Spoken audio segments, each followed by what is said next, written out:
Siz o'qituvchisiz va sizni sinfingizda muammoli bolalar bor.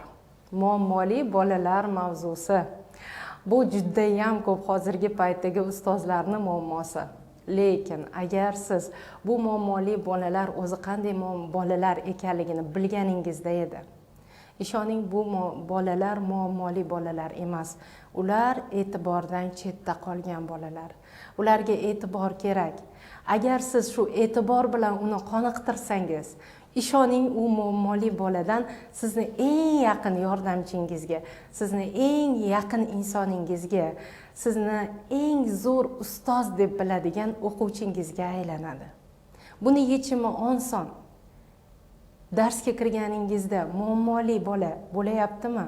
Ko'ramiz, muammo nimada ko'ramiz? Gapirib, gap qo'shib o'tiradi, yoki yozmasdan o'tiradi, yoki daftarini olib kelmaydi, yoki ruchkasi hamisha yo'q, yoki bo'lmasam nimadir g'ijimlab kimgadir tegijonli qilib o'tiradi. U nima deyapti? U men borman hayotda, menga ham e'tibor bering, men ham shu hayotda mavjudman degani. Agar siz uni tilini tushunsangiz, ruchkasi yo'q bo'lganini sezib qolsangiz, sekin ruchkangizni oling-da, hech kimga bildirmasdan oldiga olib borib, shunday ruchkani qo'yib, yelkasini qoqib qo'yib, barakalla deb qo'ying. Daftari yo'qmi? Qo'lingizda oq qog'oz bor. Oq qog'ozni shunday ikkiga buklang-ku, 3 ta 4 tasini daftar ko'rinishiga keltiring-da, sekingina hech kimga bildirmasdan oldiga qo'yib keling. Keyingi darsda u sekin daftarini ko'rsatib, sizga uzoqdan ustoz daftarim bor deb turadi. Bizda-chi bizda. Nima uchun daftaring yo'q? Nimaga o'zing qolib ketmading? Undan ko'rasa o'zing qolib ketsang bo'lmasmidi degan gaplar.